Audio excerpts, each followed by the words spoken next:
What's up, everybody? This is Kierra with Miss T Drake, and we are here at the Ritz-Carlton here in New Orleans for the 4th annual Women's in Harmony Luncheon, celebration of sisterhood.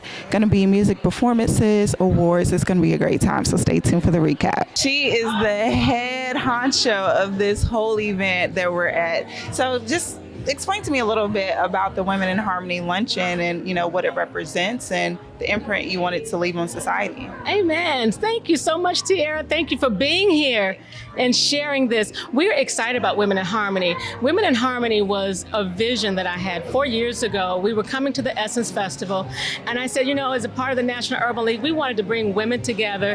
And what better place to do it than the Essence Festival, where women were coming together, but were we coming together in harmony? It was born out of wanting to unify women, to come together in harmony, in unity, in courage, in power, right? So that is how Women in Harmony was born, actually. And it has just grown tremendously from the 4 years ago. So we're excited about what it has become. And the imprint that we want to leave is that we want the women to come together and say, this is a safe place. Many of us are experiencing some of the same challenges. But you know what? We want to celebrate all the wins. There's a lot of power in this room because we're all powerful. There's a lot of courage in this room because we're all courageous. And this year we're celebrating women of courage. So we want to say, it's okay. We're going through our go-through, but guess what? We're all victorious and we're coming out on top. And we want you to walk in that power, stand in that courage, right? Be strong, and let's celebrate each other. I love that. But listen, you have a lot of titles: SVP, CMO of the National Urban League, mother, wife, first lady. So how do you juggle all of this? It's nobody but God. And sometimes I don't think I'm juggling well or juggling all the things, but you know what? I believe that God gives us grace for the journey. He gives us grace for the journey. So I just don't think about it. We just do it. But that's what I mean. And I'm not the only one. Many of us are juggling so many hats and wearing so many hats and juggling so many titles and so many things. But guess what? God will give you grace for the journey. And we just do it. So I'm happy that my daughters are here with me. So guess what? I get to be a mom, but I also get to be a role model. I get to share this experience with them, bring them into the fold. They are here working.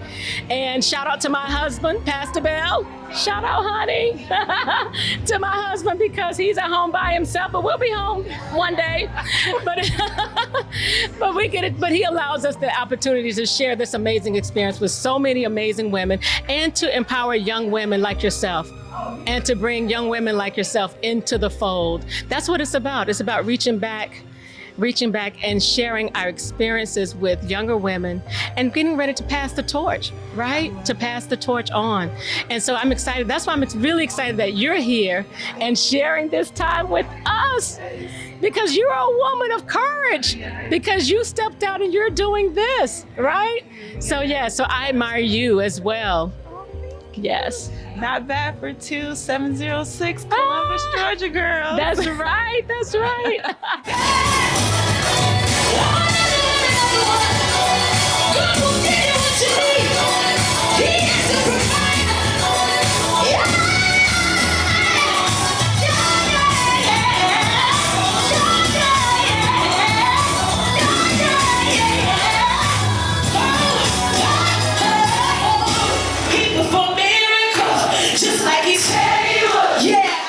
So today I have Mona Sky Young here, and she is being honored. How are you feeling about this honoree? Listen, amazing. It has been a blur of a weekend, and then I woke up this morning and realized I had this amazing event surrounded by these beautiful women.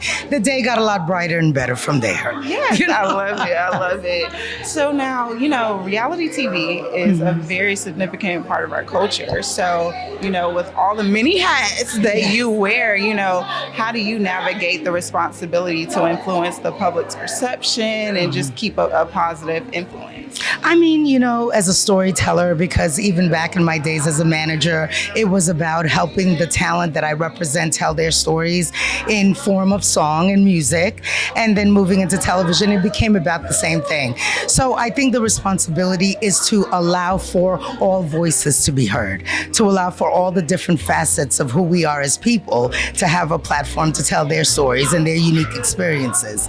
So, I've been very, very blessed to have made an impact in music and to have done the same in television. And, I'm just blessed every day to be here doing what I love. I have Simeon Days here, and it's so funny because me and my mom were talking. I was like, he looks so familiar, and then it was like, I was like, okay, all American. But I want to go back a little bit, okay? So just coming from humble beginnings in St. Helena Island, how does it feel to go from Gullah Gullah Island to where you are now?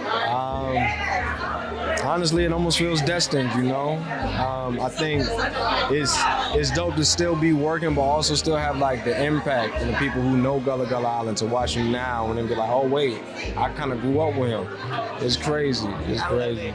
It's crazy because I'm actually Gullah Geechee as well. Oh yeah? Yes. Oh yeah, cousin, what's up, family? So I was like, this is crazy, small world. Okay. But, you also have a documentary that's coming out, and Gullah Geechee does not get the recognition that it deserves. So, what awareness do you hope comes from this and what's brought to the forefront when it comes out? I think, ultimately what me and my family have been dedicated to is just making sure that people understand Gullah Geechee is not a stagnant culture, that we're a people who are always evolving, we're always growing, and finding different ways for us to even view ourselves, not just for the world, but for just us, how we think about ourselves, and then showcasing that to the world versus letting them define us.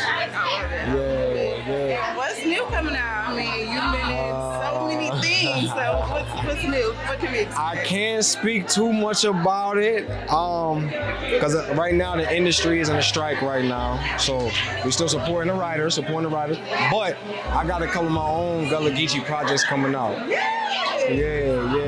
So just be on the lookout for that right there. It's Essence Fest weekend. Many events going on. So why was this event important for you to come to?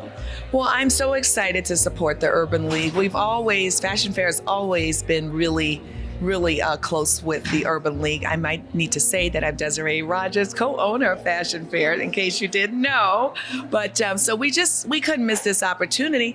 And who doesn't like to be a little glammed up? Yes, who doesn't like to get a little, glammed up, a little gloss, a little highlighter, a little blush? And so that's what we're doing here today for the ladies with Fashion Fair. Yes, I love it. And then just kind of on your experiences, you have held a lot of leadership roles, public and corporate sectors. So, how have your diverse experiences affected how you approach your leadership going forward? Well, I guess the one thing is I'm always learning. And so you think like, oh, I got that. No, you don't. So always learning, always being curious, always trying to ask questions, and I really love people. And so that's been, just a great opportunity for me across all of the jobs that I've had. Is just, let's see if we can get it right. So I haven't always gotten it right. We've had a few little snafus today, but you know what? You got to be curious. And I think this is the work that I'm really interested in, given, $7 billion spent on cosmetics in our community and only 0.5% going to companies with leaders that look like me. And we have to change that. And so I'm asking everyone to at least have 15% Black in their bag.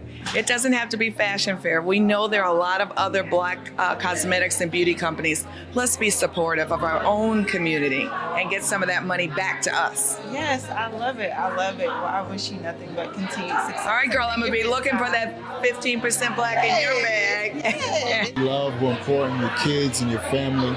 And obviously going through what I went through, it really reevaluated me.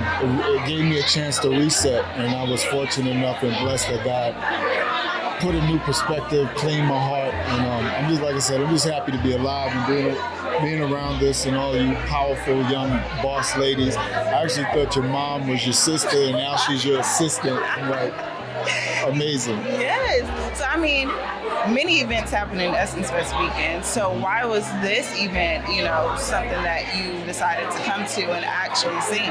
Well, it starts with this time in my life is more so about purpose work. I love singing and doing concerts, and I'm writing a book, and I'm working on a movie about my aunt Ella Fitzgerald, and a few other things, but basically just getting back to the recording and doing a lot of purpose work. I was fortunate enough to be invited to Steve and Marjorie Harvey's foundation doing the boys camp, and that's where I met Pastor John Gray, and one of the ladies from here was nice enough to say I loved it. She heard my testimony. She said, I want you to come down.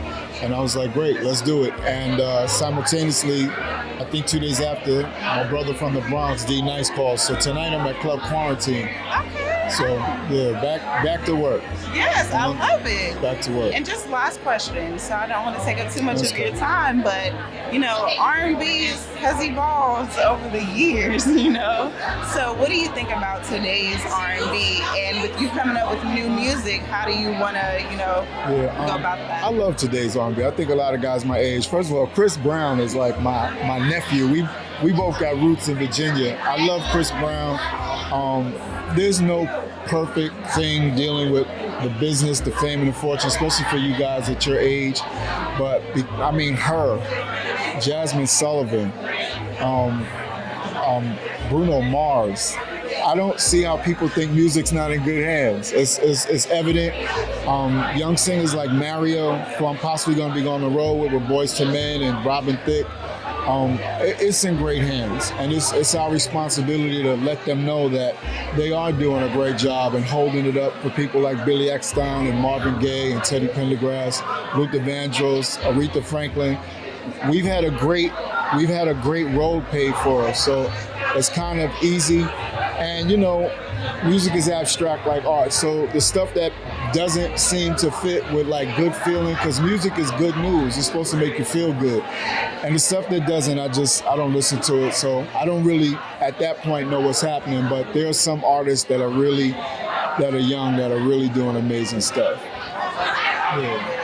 Well, you already said the book is coming out, the new movie coming out, so you guys need to stay tuned because I'm going to be staying tuned. But where can people find you? You can find me at Official Christopher Williams on Instagram. That's all I'm really on. I think my stuff tags at Facebook, but I'm getting caught up to that part of the universe, the viral universe. But that's pretty much where you can find me.